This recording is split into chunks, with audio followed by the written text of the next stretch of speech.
ओम शांति। आज 22/1/2025 की साकार मुरली से है। बाबा ने इस मुरली में विशेष प्रेरणा दे रहे हैं। योग को बढ़ाओ, पवित्रता और याद को बढ़ाओ। पवित्रता को मन बुद्धि से पावरफुल करो।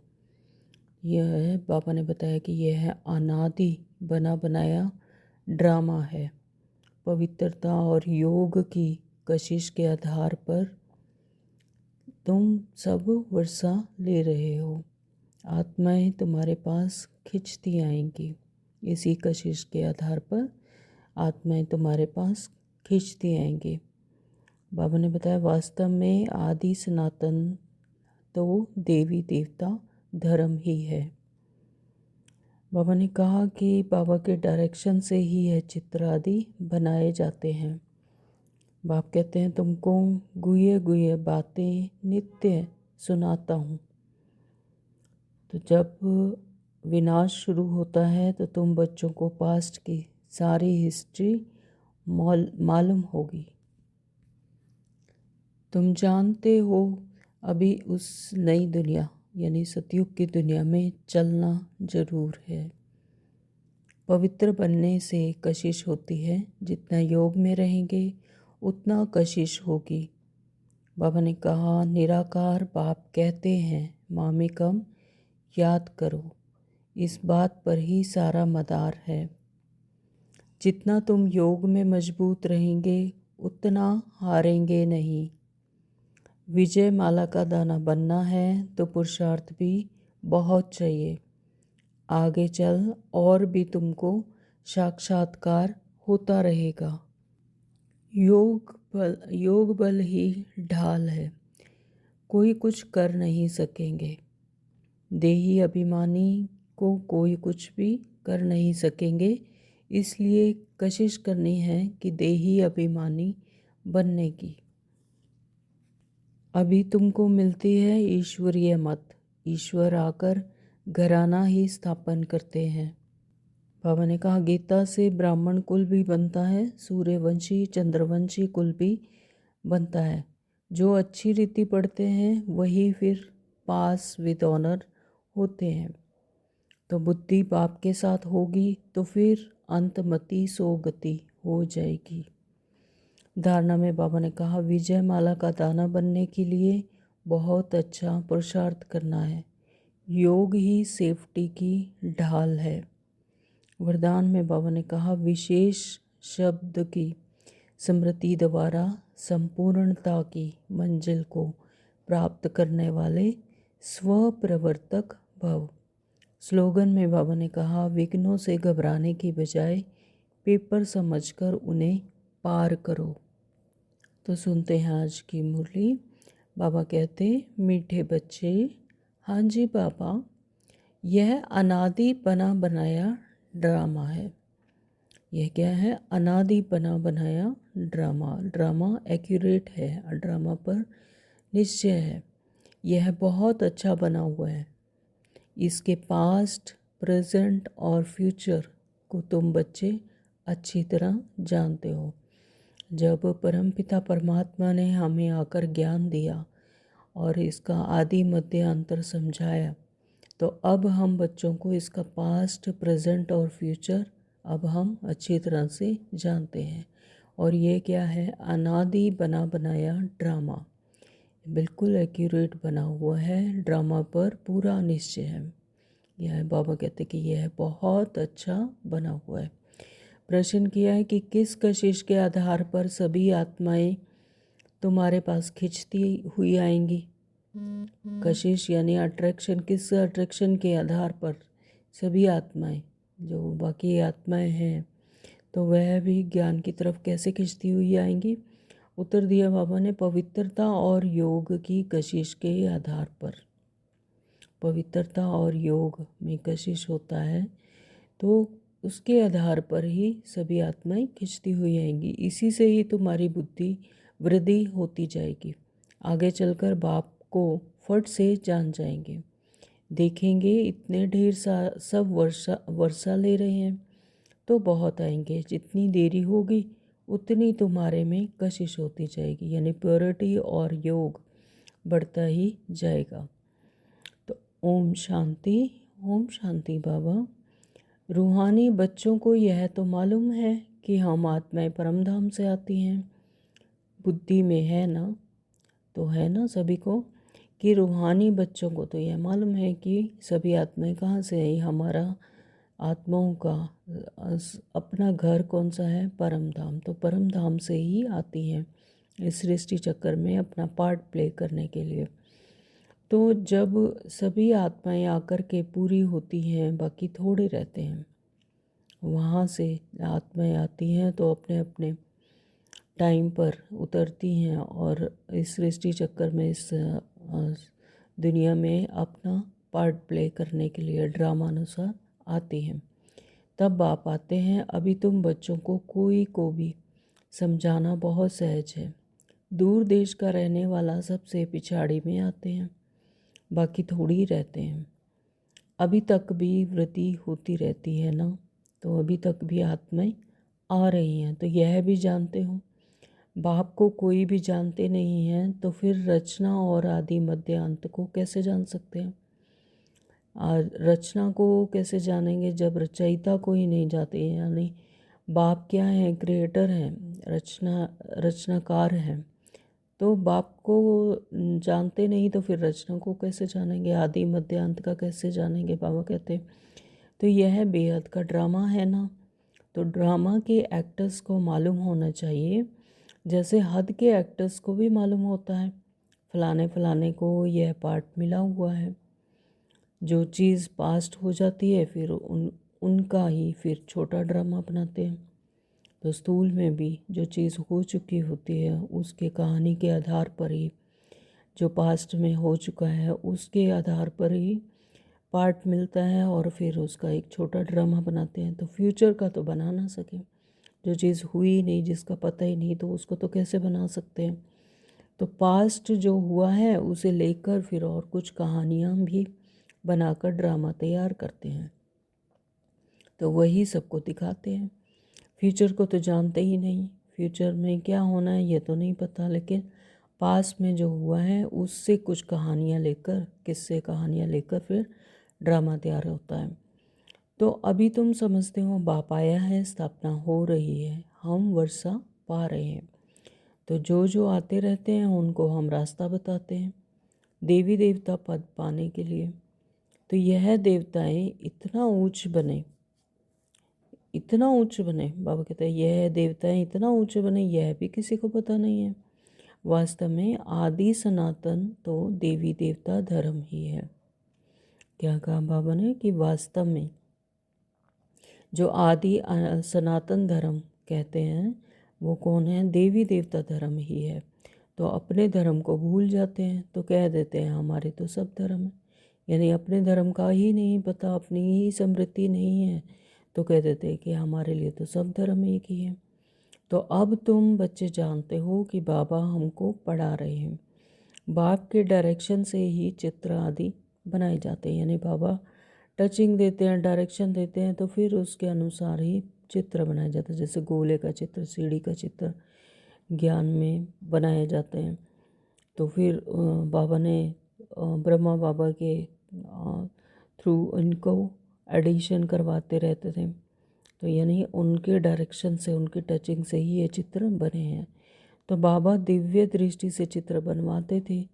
कोई तो फिर अपनी बुद्धि से भी बनाते हैं। बच्चों को यह भी समझाया है कि यह ज़रूर लिखो, पार्टधारी एक्टर्स तो हैं परंतु क्रिएटर, डायरेक्टर आदि को कोई नहीं जानते। मतलब पार्ट भी पता है, एक्टर्स भी पता है कि सब अपना एक्यूरेट पार्ट निभा रहे हैं, लेकिन क्रिएटर और डायरेक्टर आदि का कोई नहीं पता भी बनाया किसने। तो आप बाप अब नए धर्म की स्थापना कर रहे हैं, पुराने से नई दुनिया बननी है, यह भी बुद्धि में रहना चाहिए। पुरानी दुनिया में ही बाप आकर के तुमको ब्राह्मण बनाते हैं। तो पुरानी दुनिया में जब पतित हो जाती है आत्मा, अपना स्वरूप भूल जाती है, तो परमात्मा को आकर हम बच्चों को ज्ञान देकर फिर से ब्राह्मण बनाते हैं। तो यह पार्ट उनका भी नूंदा हुआ है। तो ब्राह्मण ही फिर देवता बनेंगे। तो जो इस टाइम पर परमात्मा से ज्ञान लेकर, ईश्वरीय ज्ञान लेकर ब्राह्मण बनते हैं, फिर बाबा कहते हैं कि वही फिर देवता बनते हैं। तो युक्ति देखो कितनी अच्छी है। भले यह है अनादि बना बनाया ड्रामा, परंतु बना बहुत अच्छा है। तो बाबा को अपने बच्चों से बहुत प्यार है। बाबा को ड्रामा बहुत अच्छा लगता है। बाबा कहते हैं ये भी बना हुआ बहुत अच्छा है। तो बाप कहते हैं तुमको गुये गुये बातें नित्य सुनाता रहता हूँ। तो ये गहरी गहरी बातें, गुये गुये बातें मैं तुम्हें मुरली के द्वारा रोज़ सुनाता हूँ। तो जब विनाश शुरू होगा तो तुम बच्चों को पास्ट की सारी हिस्ट्री मालूम होगी। फिर सतयुग में जाएंगे तो पास्ट की हिस्ट्री कुछ भी याद नहीं रहेगी। प्रैक्टिकल एक्ट करते रहते हो, पास्ट का किसी को सुनाएंगे। यह लक्ष्मी नारायण पास्ट को बिल्कुल जानते नहीं। तुम्हारी बुद्धि में तो पास्ट, प्रेजेंट, फ्यूचर सब है। लक्ष्मी नारायण यानी सतयुग में तो यह पास्ट सब कुछ विस्मृति हो जाता है, तो वहाँ पर तो कुछ ऐसा याद नहीं। लेकिन इस टाइम पर संगम युग में जब परमात्मा हमें आकर ज्ञान देते हैं तो हमें आदि मध्य अंत का सब ज्ञान है। तो बुद्धि में पास्ट, प्रेजेंट और फ्यूचर सब है। कैसे विनाश होगा, कैसे रजाई होगी, कैसे महल बनेंगे तो ज़रूर ना। तो स्वर्ग की सीनरियाँ ही अलग हैं। जैसे जैसे पार्ट बजाते रहेंगे मालूम पड़ता जाएगा। इसको कहा जाता है खूने नाहक खेल। नाहक नुकसान होता रहता है ना। अर्थक्वेक होती है, यानी जब विनाश होता है तो अर्थक्वेक, और खूने नाहक खेल तो ये कितना नुकसान होता है। बॉम्ब्स फेंकते हैं, यह नाहक है ना। तो कोई कुछ करता थोड़ी ही है। विशाल बुद्धि जो है वह समझते हैं विनाश बराबर हुआ था, जरूर मारा मारी हुई थी। ऐसा खेल भी बनाते हैं, यह तो समझ भी सकते हैं। कोई समय किसकी बुद्धि में टच होता है, तुम तो प्रैक्टिकल में हो। तुम उस राजधानी के मालिक भी बनते हो। तुम जानते हो अभी उस नई दुनिया में चलना जरूर है। कौन सी दुनिया में? सतयुग में। तो अभी हम बच्चे जानते हैं कि सतयुग में जाना ही है, चलना जरूर है। ब्राह्मण तो बनते हैं ब्रह्मा द्वारा या ब्रह्मा कुमार कुमारियाँ द्वारा नॉलेज लेते हैं तो वहाँ आ जाते हैं। रहते तो अपने घर गृहस्थ में है ना। तो बहुतों को तो जान भी ना सको। सेंटर्स पर कितने आते हैं, इतने सब याद थोड़ी ही रह सकते हैं। तो कितने ब्राह्मण हैं, वृद्धि होते होते अनगिनत हो जाएंगे। यानी हर एक आत्मा को, जिसको भी अपनी स्मृति आती जाएगी तो वह ब्राह्मण बनते जाएंगे, तो और वृद्धि को पाते जाएंगे। तो एक्यूरेट हिसाब निकाल नहीं सकेंगे। वह कहते भल आदमशुमारी आदि निकालते हैं फिर भी फ़र्क पड़ जाता है। अब तुम भी स्टूडेंट, यह भी स्टूडेंट हैं, तो सब भाइयों आत्माओं को याद करना है, एक बाप को।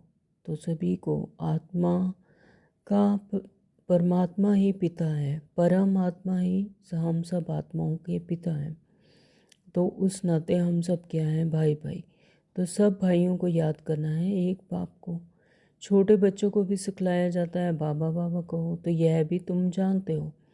आगे चलकर बाप को फट से जान जाएंगे, देखेंगे इतने ढेर सब वर्षा ले रहे हैं तो बहुत आएंगे। जितना देरी होगी उतना तुम्हारे में कशिश होती जाएगी। तो पवित्र बनने से कशिश होती है। तो क्या है सबसे अट्रैक्शन क्या है? पवित्र। तो जहाँ पवित्रता होगी तो वहाँ सब अट्रैक्ट होते जाएंगे, यानी वो भी ज्ञान उठाएंगे। तो जितना योग में रहेंगे उतनी कशिश होगी। तो जितना जितना जो आत्मा योग में रहेगी तो उतनी कशिश होगी। औरों को भी खींचेंगे, बाप भी खींचते हैं ना।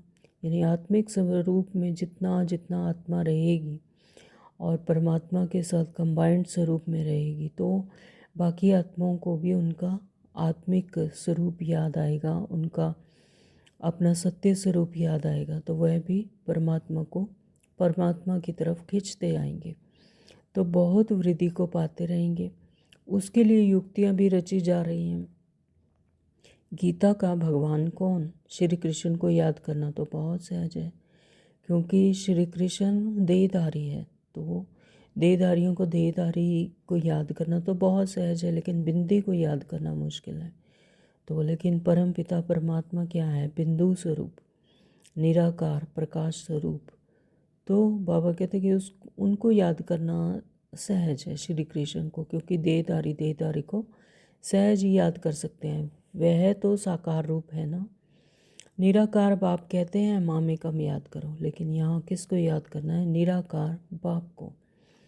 तो इस बात पर ही सारा मदार है। इसलिए बाबा ने कहा था इस बात पर सबसे लिखाते रहो।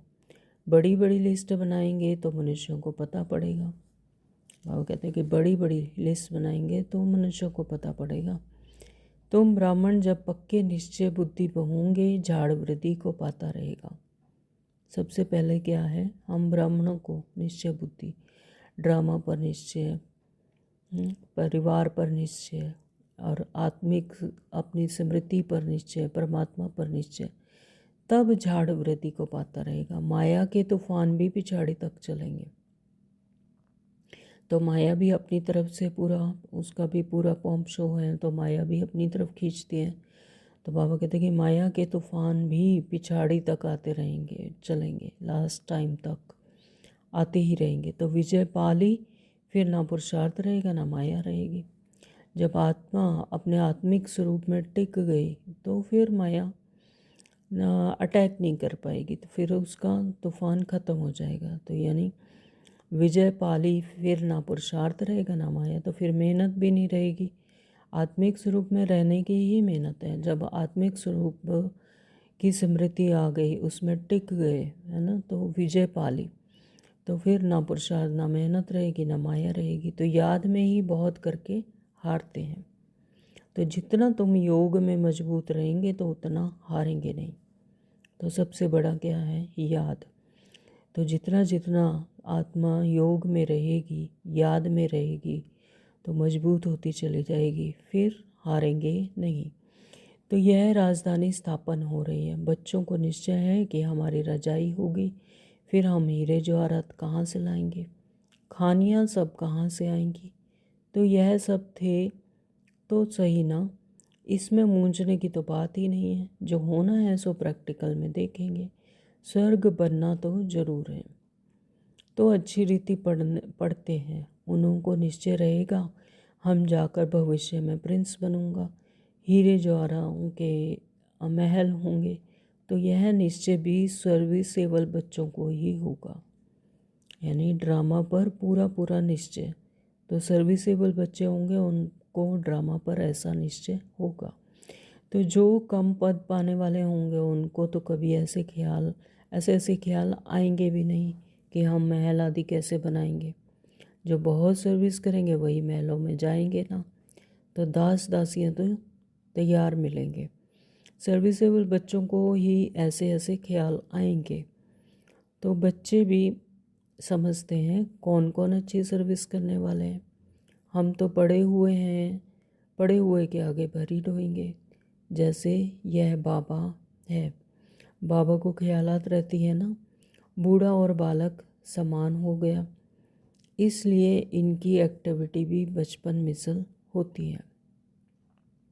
बूढ़ा और बालक समान हो गया, तो यानी उनकी एक्टिविटीज़ भी है वो बचपन की तरह हो जाती है। जैसे एक छोटे बच्चे की जो एक्टिविटी होती है तो बूढ़े की भी वैसी हो जाती है।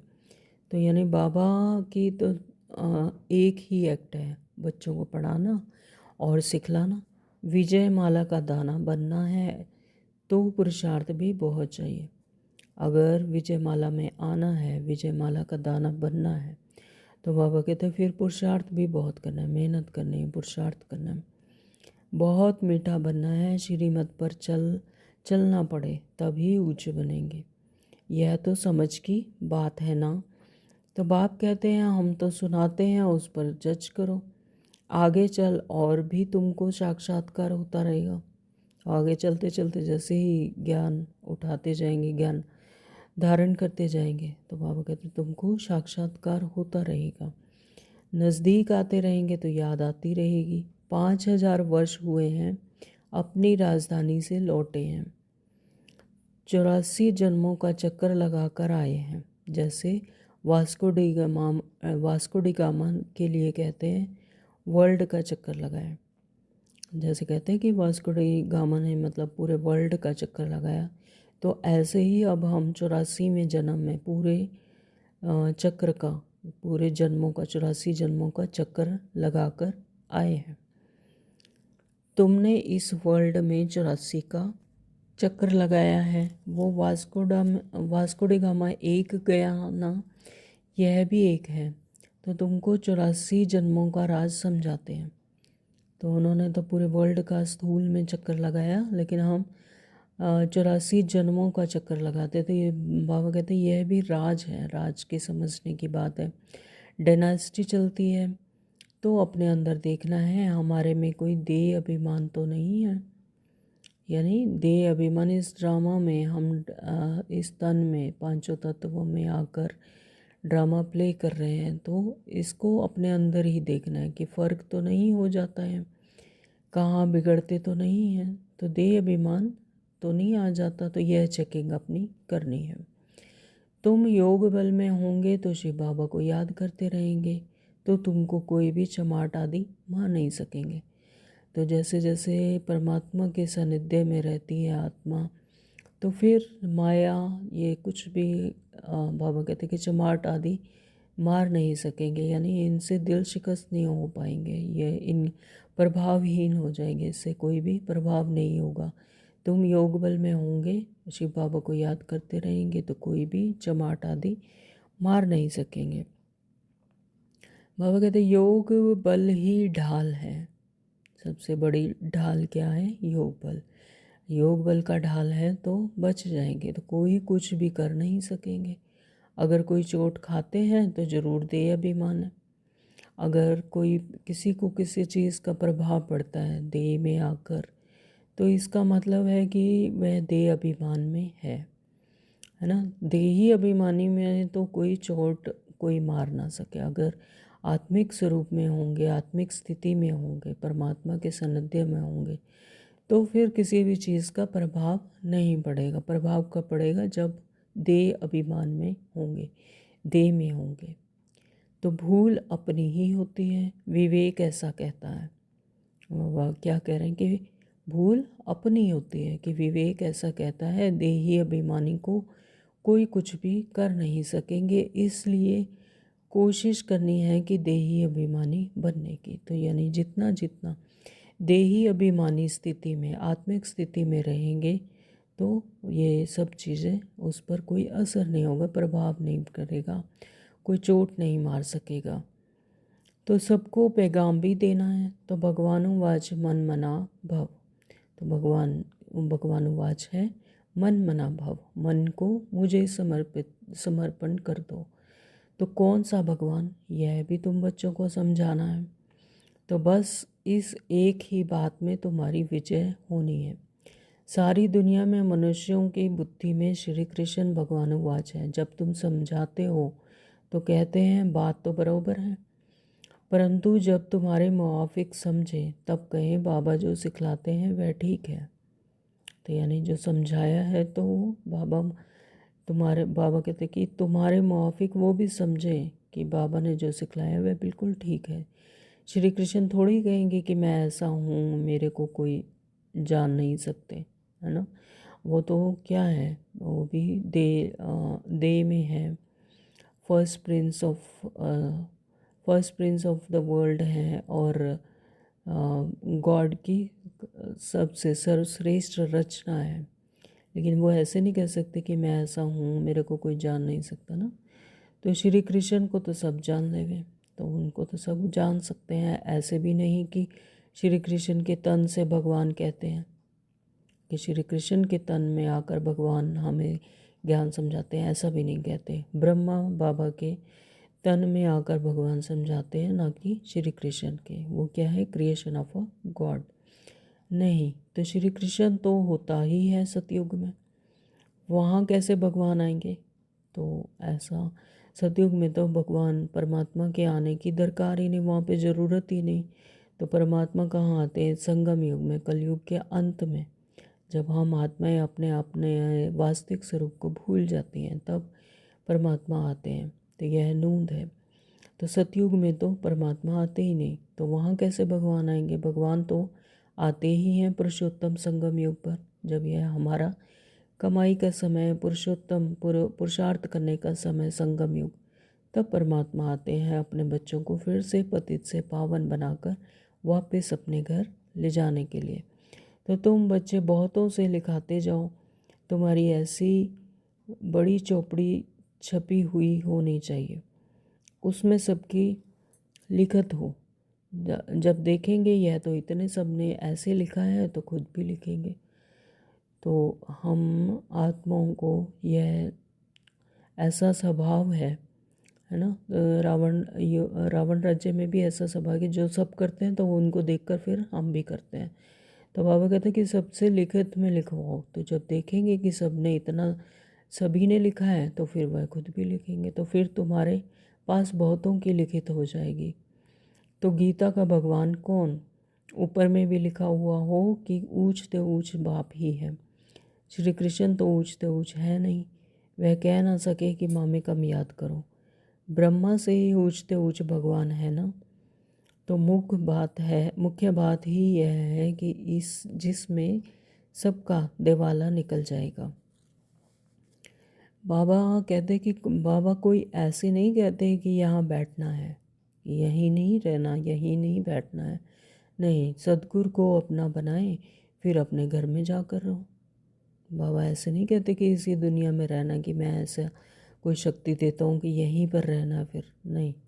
बाबा कहते कि सद्गुरु को अपना बनाओ फिर अपने घर में जाकर रहो। तो शुरू में तो तुम्हारी भट्टी थी, शास्त्रों में भी भट्टी की बात है, परंतु भट्टी किसको कहा जाता है यह कोई नहीं जानते। भट्टी होती है ईंटों की, तो जहाँ ईंटें पकाई जाती हैं, तो बाबा कहते कोई वो होती है भट्टी, उसमें कोई पक्की कोई खंजर निकलती है, कोई पक्की होती है, कोई कच्ची जैसे निकल जाती है। तो यहाँ भी देखो सोना है नहीं, बाकी भीतर ठिकर है। पुरानी चीज़ का मान बहुत है, शिव बाबा का, देवताओं का भी मान है ना। तो सतयुग में तो मान की कोई बात ही नहीं, तो वहाँ तो सभी आत्माएं क्या है, एक समान है। तो वहाँ मान सम्मान की तो कोई बात ही नहीं, सभी एक ही संकल्प, एक ही भाषा, एक ही राज्य, तो एक ही तरह का मान सम्मान। तो ऐसा कोई नहीं है कि किसी को ज़्यादा किसी को कम समझना है।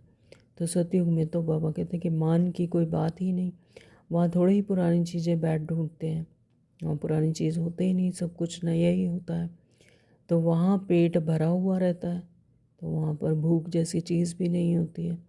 तो सबका पेट जैसे भरा ही हुआ रहता है, तो ढूंढने की दरकार ही नहीं रहती। तो तुमको खोदना करना नहीं पड़ता, द्वापर के बाद खोदना शुरू करेंगे। तो जैसे जैसे आत्मा की परसेंटेज डिप्लीट होती जाती है ना, तो फिर द्वापर में खोदना शुरू करेंगे। फिर वहाँ शुरू करते हैं, शांति ढूंढते हैं, मान सम्मान, यानी दो पूर्व आ जाते हैं, तो वहाँ पर खोदना शुरू करेंगे। मकान बनाते हैं, कुछ निकल आता है तो समझते हैं नीचे कुछ है, तो वहीं पर ही खोदना भी शुरू होता है। तो सतयुग में तुमको कोई परवाह नहीं, सतयुग में कोई परवाह नहीं, वहाँ तो सोना ही सोना होता है, ईंटें ही सोने की होती हैं। कल्प पहले जो हुआ है, जो नूंद है, वही साक्षात्कार होता है। तो आत्माओं को बुलाया जाता है, वह भी ड्रामा में नूंद है, इसमें मूंझने की दरकार नहीं। सेकंड बाय सेकंड पार्ट बजता है, एक एक सेकंड बाय सेकंड बाबा कहते हैं कि पार्ट बजता है, फिर गुम हो जाता है। तो एक सेकंड बीता तो फिर वो क्या बन गया, पास्ट बन गया, तो फिर गुम हो जाता है। तो यह पढ़ाई है। भक्ति मार्ग में तो अनेक चित्र हैं, तुम्हारे यह चित्र सब अर्थ सहित हैं। भक्ति मार्ग में बाबा कहते हैं कि बहुत चित्र होते हैं, अनेक चित्र हैं, लेकिन जिनका शायद अर्थ भी नहीं पता है ना। कोई एक देवी देवता बना देते हैं, उनके इतने सारे हाथ, इतने सारे सिर बना देते हैं या हाथ बना देते हैं, और कोई किसी का शेर का मुंह दिखा देते हैं, किसी का हाथी का दिखा देते हैं, जिनका मतलब कोई अर्थ नहीं। लेकिन बाबा कहते तुम्हारे यह चित्र हैं वह सब अर्थ सहित हैं, अर्थ बगैर कोई चित्र नहीं। जब तक तुम किसी को समझाओ नहीं तब तक कोई समझ ना सके। तो हर चित्र का अर्थ है एक्यूरेट, और लेकिन वो उसके लिए समझाने ज़रूरत है नहीं। अगर किसी को समझाओ नहीं तो फिर वह समझ ना सके। तो समझाने वाला समझदार नॉलेजफुल एक बाप ही है। तो बाबा ही परमात्मा स्वयं परमपिता परमात्मा हमें आकर समझाते हैं। तो समझाने वाला समझदार नॉलेजफुल कौन है? एक बाप ही है। बाबा कहते हैं अभी तुमको मिलती है ईश्वरीय मत। तो यह कौन सी मत है? ईश्वरीय मत। स्वयं ईश्वर हमें आकर मत देते हैं। तो ईश्वरीय घराने के अथवा कुल के तुम हो। तो हम कितना रूहानी नशा होना चाहिए कि हम ईश्वरीय घराने के हैं अथवा कुल के हैं। तो ईश्वर आकर घराना ही स्थापन करते हैं। अभी तुमको रजाई कुछ नहीं है। राजधानी थी अब नहीं है, यानी सतयुग में राजधानी थी लेकिन अब नहीं है। तो देवी देवताओं का धर्म भी जरूर है। सूर्यवंशी चंद्रवंशी रजाई है ना। तो गीता से ब्राह्मण कुल भी बनता है, सूर्यवंशी चंद्रवंशी कुल भी बनता है। गीता कौन सी है? यह है मुरली, जो परमात्मा हमें आकर ज्ञान देते हैं। यह क्या है? सच्ची सच्ची गीता। तो इससे ब्राह्मण कुल भी बनता है। तो हम सब बच्चे ब्राह्मण बच्चे बनते हैं, कुल बनता है। तो यही फिर चंद्रवंशी और सूर्यवंशी कुल भी इन्हीं से बनता है। तो बाकी और कोई हो ना सके। तुम बच्चे सृष्टि के आदि मध्य अंत को जान गए हो। आगे तो समझते थे बड़ी प्रलय होती है, पीछे दिखाते हैं सागर में पीपल के पत्ते पर श्री कृष्ण आते हैं।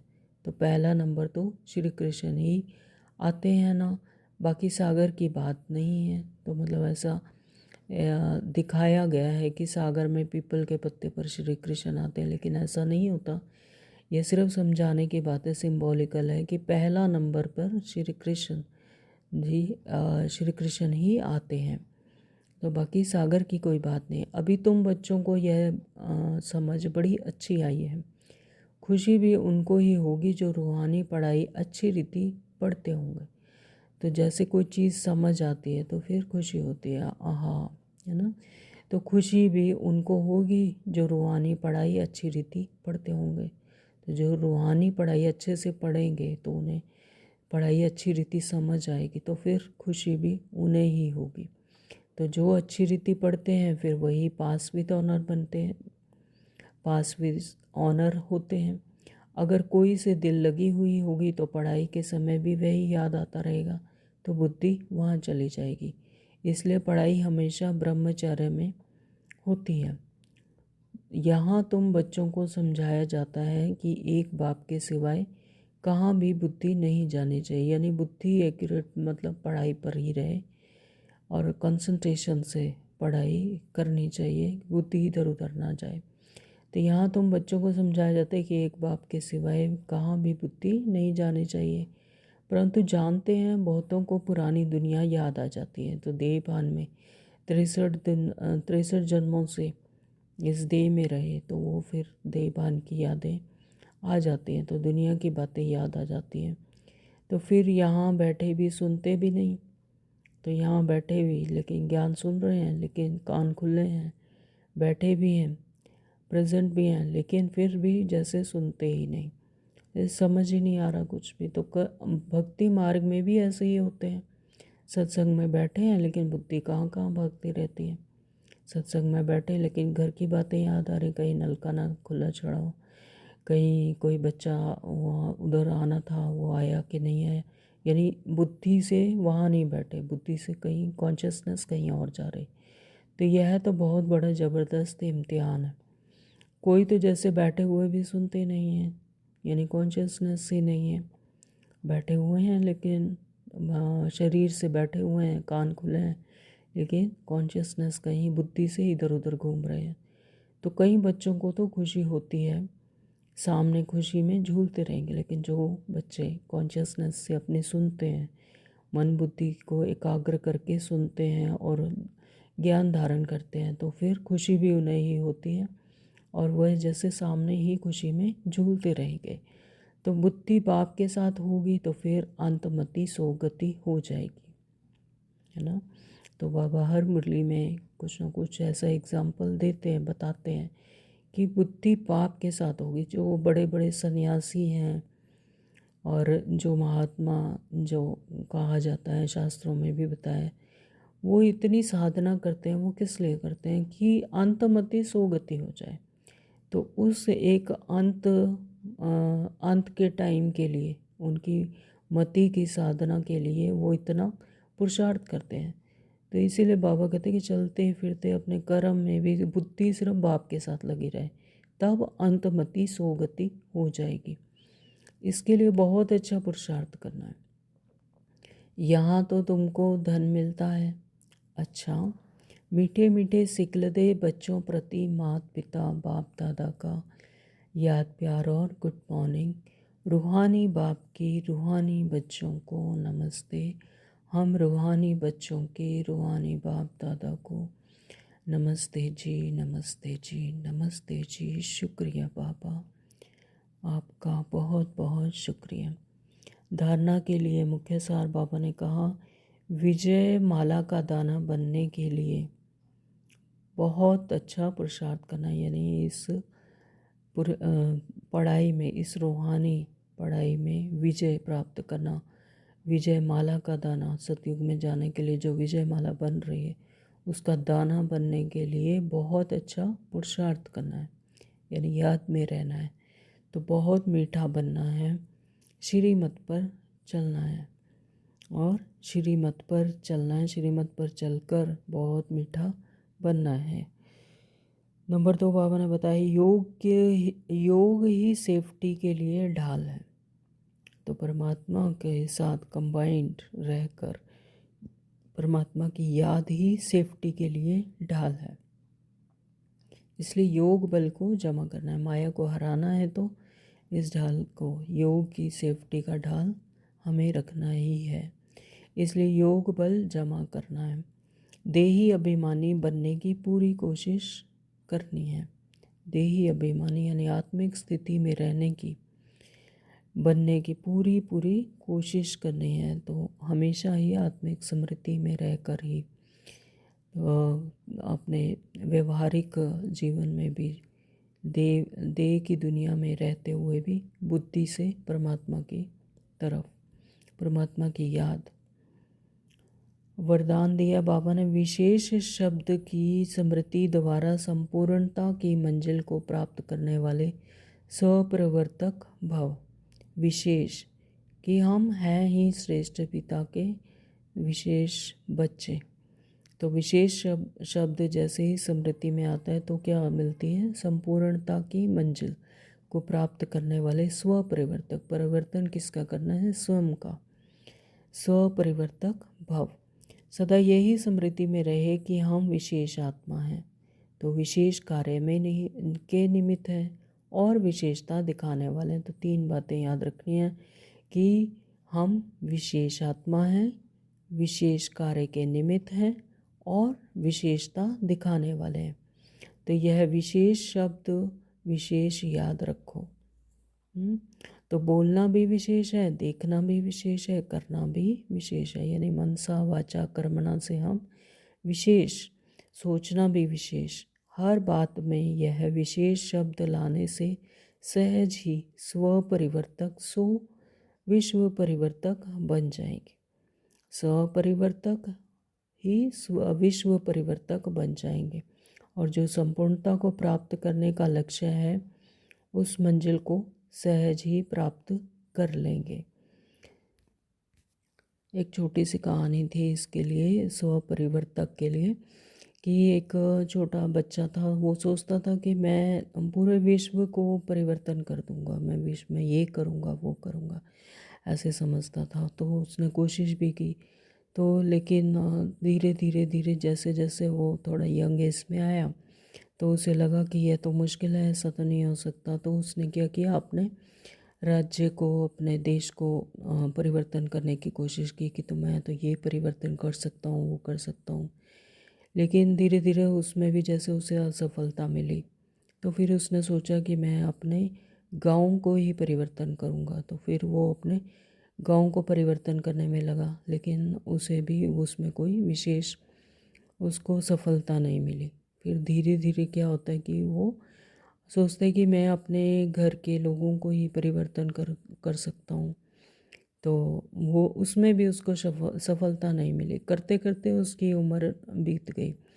तो लास्ट में उसने फिर उसको समझ आई कि अगर मैं अपने आप को ही परिवर्तन कर लूँ तो धीरे धीरे मेरे घर के लोग और मेरे देश के लोग, फिर प्रांत के लोग, तो इस तरह से विश्व परिवर्तन हो जाएगा।